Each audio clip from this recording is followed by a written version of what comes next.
Hello friends, in the previous lecture we discuss the thought of management. First हमने बात की थी thought of classical theory. Classical theory क्या है? तो the thought of management presented till the end of 19th century. जो management के thought है वो 19th सेंचुरी के एंड तक जो प्रेजेंट हुए हैं उनको हम क्लासिकल थियोरी बोलते हैं। क्लासिकल थियोरी के जो प्रोमोटर्स थे वो Frederick Taylor, Max Weber, Gilbert, Henry Gantt और हेनरी फेयोल वो सब थे।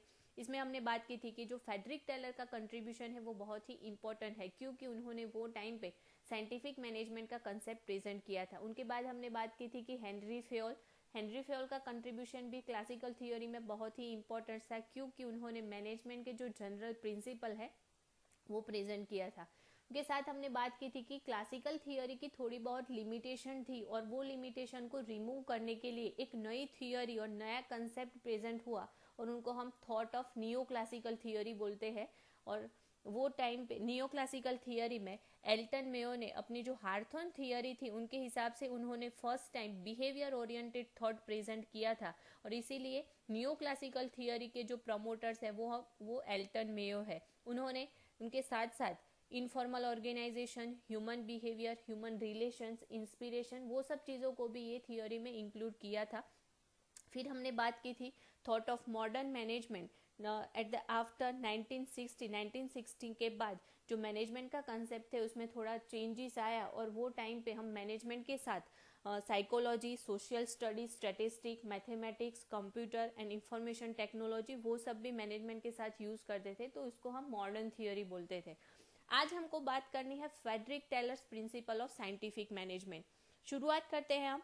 Frederick Wilson Taylor was American mechanical engineer and important contributors in classical theory। Frederick Taylor वो अमेरिकन मैकेनिकल इंजीनियर थे और उनका कंट्रीब्यूशन वो क्लासिकल थियोरी में बहुत ही इम्पोर्टेंट था। उन्होंने उनकी जॉब की शुरुआत एज ए सिंपल एम्प्लॉय के दौर से की थी। वो फर्स्ट टाइम एक फैक्ट्री में एक एम्प्लॉय की पोस्ट पे वो रिक्रूट हुए थे और वहाँ से उनकी जॉब उनके करियर की शुरुआत हुई थी। After contribution in various company, बाकी की कंपनी में भी उन्होंने काम किया था, एंड लास्ट में वो बेथलहेम स्टीम कंपनी में मैनेजर की पोस्ट पे काम करते थे। और वो टाइम पे उन्होंने फर्स्ट टाइम ये साइंटिफिक मैनेजमेंट का जो कंसेप्ट था और प्रिंसिपल था वो उन्होंने फर्स्ट टाइम प्रेजेंट किया था, और इसीलिए हम उनको it is known as a father of scientific management, और इसीलिए हम उनको फादर ऑफ साइंटिफिक मैनेजमेंट भी बोलते हैं कि जो फ्रेडरिक टेलर है वो फादर है साइंटिफिक मैनेजमेंट के। उन्होंने ये टाइम पे मतलब कि वो टाइम पे उन्होंने ये चीज़ ज़्यादातर फोकस किया कि हर एक ऑर्गेनाइजेशन में दो तरीके के क्लास होते हैं, जैसे कि फर्स्ट और दो तरीके के ग्रुप होते हैं। फर्स्ट है ओनर एंड सेकंड वन है एम्प्लॉइज। जो ओनर होते हैं उनके जो ऑब्जेक्ट होते हैं वो डिफरेंट होते हैं, क्योंकि जो ओनर है वो जब भी कोई बिजनेस स्टार्ट करता है तो उनका मेन पर्पस और मेन ऑब्जेक्टिव उनका डिफरेंट है। उनका ऑब्जेक्टिव क्या होता है? प्रॉफिट अर्न करना, उनकी जो प्रॉपर्टी है वो प्रॉपर्टी और उनकी वेल्थ है उनको बढ़ाना, तो ये ऑब्जेक्ट से वो वर्क करता है। बट जब एम्प्लॉय जब वर्क करता है कोई भी इंडस्ट्री में तो उनके ऑब्जेक्ट वो डिफरेंट होते हैं। जब भी कोई एम्प्लॉय ऑर्गेनाइजेशन में वर्क करता है तो उनके ऑब्जेक्टिव क्या होते हैं? Higher wages and job satisfaction, वो सब उनके ऑब्जेक्टिव होते हैं कि जब एम्प्लॉय ऑर्गेनाइजेशन में वर्क करता है तो उनको ऐसा लगता है कि मैं जो वर्क कर रहा हूँ इसमें से मुझे ज़्यादातर वेजेस मिले, मुझे जो जॉब है मेरी वो जॉब में से मुझे सेटिस्फेक्शन मिले, तो ये ऑब्जेक्ट होते हैं। In short, as a result the conflict arise in the maintaining the harmony between the two groups, और इसीलिए ये दोनों ग्रुप में हार्मोनी मेंटेन नहीं होती थी, प्रॉब्लम्स क्रिएट होती थी कि दोनों के ऑब्जेक्ट डिफरेंट थे। वो टाइम पे Frederick Taylor challenge this tradition method and started to develop the new method, और वो टाइम पे फ्रेडरिक टेलर ने जो ट्रेडिशन मेथड थी उनको लेफ्ट किया और उनके सामने उन्होंने एक नया कंसेप्ट प्रेजेंट किया। पहले ट्रेडिशन मेथड में क्या था? तो जब भी कोई वर्कर्स होता था वो worker work at to do work as per the order in tradition method. जो भी एम्प्लॉयज थे उनको ऑर्डर के हिसाब से, उनका जो सुपीरियर पर्सन था वो उनको जो ऑर्डर दे वो ऑर्डर के हिसाब से ही उनको वर्क करना पड़ता था ट्रेडिशन मेथड में। इसको हम रूल ऑफ थंब बोलते हैं। रूल ऑफ थंब का मतलब क्या है?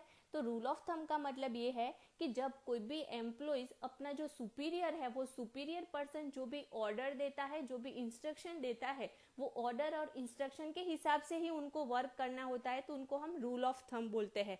ट्रेडिशन मेथड ये थी हमारी।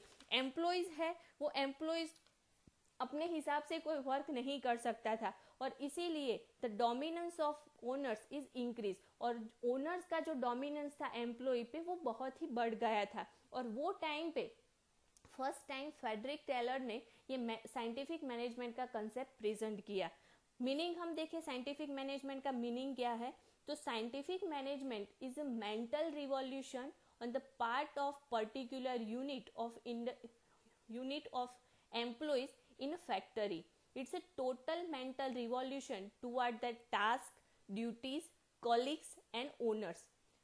फेडरिक टेलर ने जो साइंटिफिक मैनेजमेंट का कंसेप्ट प्रेजेंट किया, उनका मीनिंग ये होता है कि एक मेंटल रिवॉल्यूशन है कि वो एम्प्लॉय के लिए है।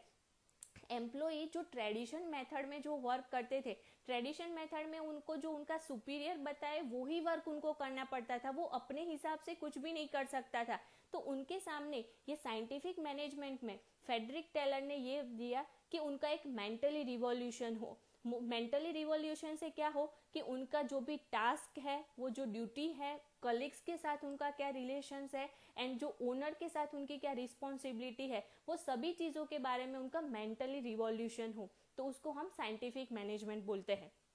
डेफिनेशन देखें हम, knowing exactly what you want your men to do and see to it they do it in the best and cheapest way workers, and to see they do it certainly and least expense in the scientific management. Scientific management क्या है? तो पहले तो हम ये जान ले कि हम हमारे जो वर्कर्स हैं उनके पास हम क्या करवाना चाहते हैं। तो वो जब चीज़ हम डिसाइड कर ले कि हमको हमारे एम्प्लॉयज़ और हमारे जो वर्कर्स हैं उन लोगों के पास से हमको क्या करवाना है, और वो वर्क कम से कम कॉस्ट में और अच्छे से हम कर सके, उनके लिए जो कंसेप्ट आया उनको हम साइंटिफिक मैनेजमेंट बोलते हैं। फेडरिक टेलर ने वो टाइम पे ये चीज़ भी उन्होंने मेंशन की कि जब उनके एक्सपीरियंस के हिसाब से, वो खुद एक इंजीनियर थे, तो उन्होंने ये चीज़ उनके ध्यान में आई कि जब भी हम कोई एम्प्लॉइज को वेजेस और प्रॉपर मोटिवेटेड वेजेस सिस्टम उनको नहीं देंगे, अगर तो हम उनके लिए कोई ऐसी कोई वेजेस सिस्टम हम नहीं अप्लाई करेंगे, तो वो अपनी एफिशिएंसी से वर्क नहीं करेगा। क्योंकि कोई भी एम्प्लॉय अगर अच्छे से वर्क तभी करता है कि जब उनको अप्रोप्रिएट वेजेस मिले, उनको मोटिवेबल वेजेस रेट मिले, तभी जाके वो अच्छे से वर्क कर सकता है। तो अगर हम एम्प्लॉयज को अच्छे से वेजेस नहीं देंगे, तो वो ऑफ कोर्स कि वो अच्छे से वर्क नहीं करेगा। और उनके लिए हमको क्या करना है, तो हमको ऐसा कोई कंसेप्ट और ऐसी कोई थियरी अडॉप्ट करनी है कि जिससे एम्प्लॉय है वो अपने वर्क भी प्रॉपर टाइम पे कंप्लीट करे, और जो ओनर्स है वो ओनर्स भी अपने कम से कम कॉस्ट में वो अच्छे से उनकी प्रोडक्टिविटी भी इंक्रीज कर सके। और इनके लिए उन्होंने ये साइंटिफिक मैनेजमेंट का कंसेप्ट किया। इसमें उन्होंने 3 चीज़ों पर ज़्यादातर फोकस किया। फर्स्ट उन्होंने मेंशन किया कि each worker should be assigned work as per his mental and physical ability. हर एक पर्सन को उनकी मेंटल एंड फिजिकल एबिलिटी के हिसाब से उनको वर्क प्रोवाइड किया जाए। अगर हम किसी भी एम्प्लॉयज़ को उनके मेंटल एंड फिजिकल एबिलिटी से अगर वर्क प्रोवाइड करते हैं, उनकी फिजिकल एबिलिटी को ध्यान में रख के हम उनको वर्क प्रोवाइड करते हैं, तभी जाके वो एम्प्लॉय अच्छे से वर्क कर सकता है। सेकेंड टॉपिक ये है कि each worker should be instructed to perform maximum work as per the category. दूसरी बात कि उनके मेंटली एंड फिजिकल सिचुएशन देख के हमने उनको वर्क प्रोवाइड किया है, फिर उनको उनकी जो भी कैटेगरी है वो कैटेगरी में रह के मैक्सिमम वर्क करना है, कि जिससे करके वो अपने जो कैटेगरी का वर्क है वो अच्छे से कर सके। तो सेकंड ये कि तो उनको एक इंस्ट्रक्शन देनी चाहिए कि आपको आपकी वर्क के और आपकी एबिलिटी के हिसाब से आपको ये वर्क प्रोवाइड किया है, तो आपको मैक्सिमम ट्राई करने हैं ये वर्क करने के लिए। और third one is each worker doing effective work repeatedly should be paid more wages more than 30% to 100%. And जो एम्प्लॉइज ऑर्गेनाइजेशन में अब इनको जो भी वर्क प्रोवाइड किया है वो वर्क अच्छे से करता है और प्रॉपर टाइम में अगर वो कंप्लीट करता है, तो ऐसे एम्प्लॉय को उनको मोटिवेशन देने के लिए उनको उनका जो वेजेस है वो वेजेस में इम्प्रूवमेंट लाना चाहिए और उनको वेजेस एक्स्ट्रा 30% से लेके 100% तक का मोर वेजेस उनको देना चाहिए, कि जैसे करके वो अपना वर्क और भी ज्यादा और अच्छे से कर सके। तो ये 3 चीजों पर फ्रेडरिक टेलर ने ज्यादातर फोकस किया है। फिर हम principle of scientific management, Frederick Taylor ने जो साइंटिफिक मैनेजमेंट का प्रिंसिपल दिया तो वो एक रिवॉल्यूशन था। क्यों? कि जो ट्रेडिशन मेथड थी वो ट्रेडिशन मेथड की जगह पे हमने साइंटिफिक मेथड का अप्लाई किया, कि जिससे जो ओनर्स एंड जो एम्प्लॉइज वो दोनों के जो ऑब्जेक्टिव डिफरेंट थे, तो वो लोगों के बीच में हमको सिमिलैरिटी और हार्मोनी दिखने को नहीं मिलती थी, पर वो सब लोग एक मिलके और वो दोनों के बीच में, वो दोनों ग्रुप के बीच में हार्मोनी क्रिएट हो, उनके लिए ये साइंटिफिक मैनेजमेंट का प्रिंसिपल्स उन्होंने अडॉप्ट किया और उसकी मेथड्स जो है और उन्होंने जो प्रिंसिपल्स प्रोवाइड किए हैं वो ये है। फर्स्ट वन है scientific method. To do work scientific method should be adopted. हमको जो भी वर्क करना है तो वो वर्क के लिए साइंटिफिक, जो हमारी ट्रेडिशन मेथड है वो यूज नहीं करनी है, उनकी जगह पे हमको साइंटिफिक मेथड यूज करनी है। तो जिससे करके हम हमारे जो ऑब्जेक्टिव है, हम हमारे ऑर्गेनाइजेशन में जितने भी वर्क करने हैं वो वर्क का हम अच्छे से एनालाइजिंग कर सके और वर्क डिवाइडेशन करके हम वो जो भी प्रॉपर वर्क है वो प्रॉपर एम्प्लॉय के पास करवा सके। तो साइंटिफिक सिलेक्शन। देन सेकेंड है planning and implementation. Tradition method में क्या था, तो प्लानिंग एंड उनके इम्प्लीमेंटेशन का सभी वर्क एम्प्लॉइज ही करते थे, एम्प्लॉइज ही अपने वर्क का प्लानिंग करते थे और उनका इम्प्लीमेंटेशन भी वो ही करते थे। But in the scientific management और ये कंसेप्ट में और ये प्रिंसिपल में फ्रेडरिक टेलर ने ऐसा मेंशन किया कि जो प्लानिंग का फंक्शन है वो हम एक्सपर्ट के पास करवाए, जो प्लानिंग बनाना है तो वो एक्सपर्ट बनाए और उनका इम्प्लीमेंटेशन है वो एम्प्लॉइज करे। तो planning and implementation. Then third one है जॉब एनालिसिस। हमको कम से कम कॉस्ट में हमारे वर्क अच्छे से करना है तो उनके लिए हमको जॉब एनालिसिस करना पड़ता है कि हमारा ऐसा कितना, मतलब कि हम वर्क डिवाइडेशन करते हैं कि वर्क डिवाइडेशन करने से जो एम्प्लॉइज जिसमें इंटरेस्टेड है हम उनको ये वर्क प्रोवाइड करे तो वो अच्छे से वर्क करता है और हमारे बिजनेस के ऑब्जेक्टिव हम तुरंत, मतलब कि जल्द, हमारे कम से कम टाइम में हम वो चीज कर सकते हैं। और इनके लिए हम टाइम स्टडी, मोशन स्टडी वो सब भी यूज करते हैं कि हमारा ये वर्क है तो हमको इतने टाइम में कंप्लीट करना है। मोशन स्टडी की बात करें तो हम कि हमारे ऑर्गेनाइजेशन में जो प्रॉपर टाइम में और ये वर्क इतने यहाँ से करना है तो वो हम अच्छे से कर सकते हैं। तो इसको जॉब एनालिसिस। देन नेक्स्ट है standardisation. Standardization and simplicity are the scientific process which should be done in advance। हमको ये प्रोसेस जो है स्टैंडर्डाइजेशन की वो एडवांस में करनी चाहिए। क्यों? कि हमारा जो भी वर्क है वो हमको प्रॉपर टाइम पे कंप्लीट करना है तो उनके लिए हमको एक स्टैंडर्डाइज डिसाइड करना पड़ता है कि ये वर्क करने के लिए इतना टाइम लगेगा, इतने हम हमारे जो मशीन्स है, हमारे जो बाकी के इक्विपमेंट है, हमको इतने इक्विपमेंट की जरूरत होगी। तो ये सब equipments, time, situation of work, resources, वो सब के बारे में एक स्टैंडर्डाइजेशन हमको डिसाइड करना पड़ता है। Then scientific selection and training. जब भी हम ऑर्गेनाइजेशन में वर्कर का या एम्प्लॉय का सिलेक्शन करते हैं तो वो सिलेक्शन भी हमको साइंटिफिकल मेथड से करना चाहिए।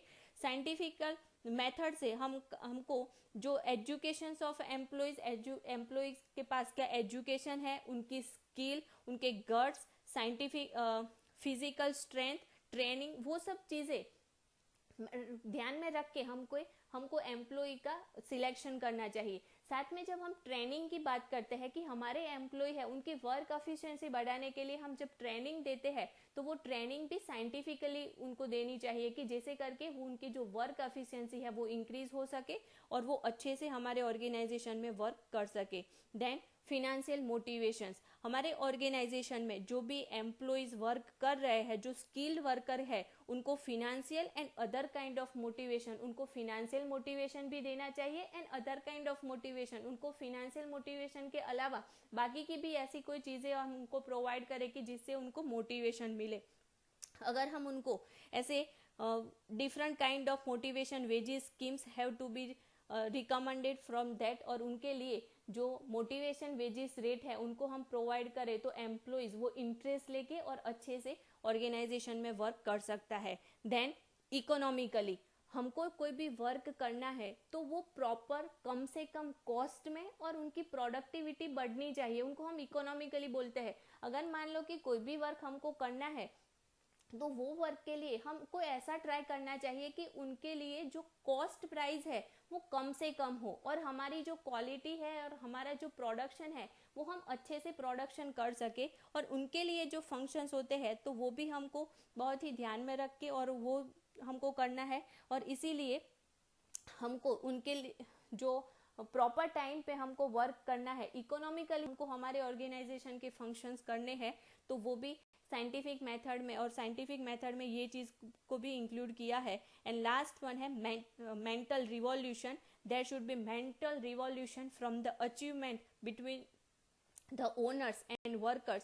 Mental revolutions reduce the stress between the owner and workers and achieve the goal of become easy. हमारे बिजनेस ऑर्गेनाइजेशन के जो गोल है उनको इजीली अचीव करना है तो हमको एक मेंटली रिवॉल्यूशन होना चाहिए। एम्प्लॉइज और जो वर्कर्स है उन लोगों में अगर मेंटली रिवॉल्यूशन है तो इससे जो उन लोगों का स्ट्रेस है वो रिड्यूस होता है, और इससे हम हमारे ऑर्गेनाइजेशन के जो ऑब्जेक्टिव है उनको हम अच्छे से और इजीली अचीव कर सकते हैं। फिर उनके बाद हमको देखना है techniques of principal of scientific management. Basically 3 techniques है प्रिंसिपल ऑफ साइंटिफिक मैनेजमेंट में। फर्स्ट वन है time study. Time study means scientific study being done for time required in the completed certain part of task. Whatever time is decided to finish this work is a normal circumstances, it is known as a standard time. Time study किसको बोलते हैं? तो time study का मतलब ये होता है कि जो भी हमारा पर्टिकुलर वर्क है वो हम कितने टाइम में कंप्लीट करेंगे, उनके लिए हम एक साइंटिफिकली स्टडी करते हैं और उसको हम टाइम स्टडी बोलते हैं। हमारी जो नॉर्मल सर्कमस्टेंसेस है वो नॉर्मल सर्कमस्टेंसेस में हमको ये वर्क करने में कितना टाइम लगेगा वो टाइम जब हम डिसाइड करते हैं तो उनको हम स्टैंडर्ड टाइम बोलते हैं। As per Taylor the task should be finish in the prescribe time and its careful study is the time study. अगर हमको हमारे ऑर्गेनाइजेशन के जो प्री डिटरमाइंड ऑब्जेक्टिव है उनको टाइम से कंप्लीट करना है तो हमको टाइम स्टडी का बहुत ही इंपॉर्टेंट है और टाइम स्टडी को बहुत ही ध्यान में रखनी है। टाइम स्टडी से क्या होता है? तो time studies is making optimum use of available resources and achievement of objective in timely. Time study जब हम ऑर्गेनाइजेशन में यूज करते हैं तो इससे हमारे ऑर्गेनाइजेशन के जितने भी इक्विपमेंट है, जितने भी अवेलेबल रिसोर्सेज है, उनका हम मैक्सिमम यूज कर सकते हैं। और टाइम स्टडी से हम जब बात करते हैं और टाइम स्टडी के लिए हम जब वो प्रॉपर टाइम पे हमारा टास्क कंप्लीट करते हैं तो इससे हमारे जो भी ऑब्जेक्टिव है वो भी हम टाइम से कंप्लीट कर सकते हैं, उनको अचीव हम टाइम पे कर सकते हैं। देन मोशन स्टडी सेकंड है। Motion study means method of removing wastage of resources due to unnecessary and unproductive movement of men and materials.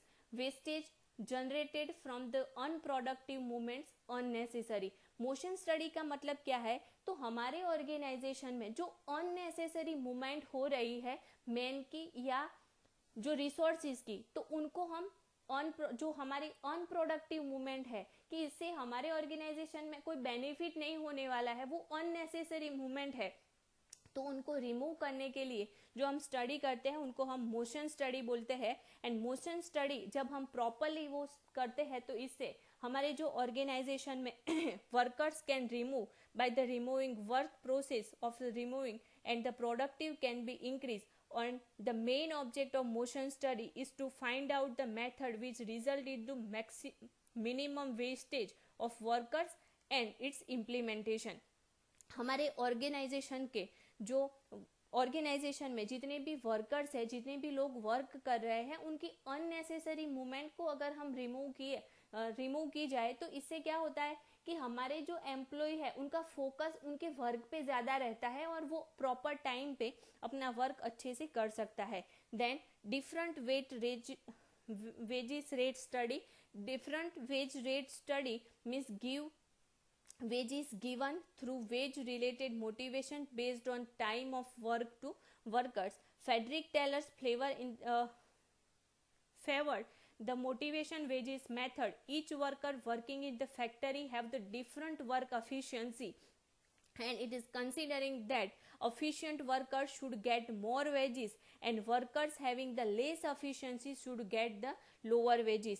Different wages rate का मतलब ये हुआ कि ऑर्गेनाइजेशन में जितने भी एम्प्लॉय वर्क कर रहे हैं वो सभी एम्प्लॉय की वर्क एफिशिएंसी सेम नहीं होती है, डिफरेंट होती है सभी एम्प्लॉय की वर्क एफिशिएंसी. तो एम्प्लॉय को उनकी वर्क एफिशिएंसी के हिसाब से वर्क देना चाहिए, वेजेस देना चाहिए. जैसे कि कोई भी एफिशिएंट वर्कर है कि जो अच्छे से वर्क करता है तो उनको ज़्यादातर वेजेस देना चाहिए, और जो वर्कर ऐसा है कि वो अच्छे से वर्क नहीं कर और उनकी जो एफिशिएंसी है वो लेस एफिशिएंट है बाकी के एम्प्लॉयज के कंपेयर में, तो उनको बाकी के एम्प्लॉय के कंपेयर में उनको वेजेस भी कम देना चाहिए. तो उनको बोलते हैं हम डिफरेंट वेजेस रेट स्टडी. तो ये सब थी टेक्निक्स और प्रिंसिपल ऑफ साइंटिफिक मैनेजमेंट.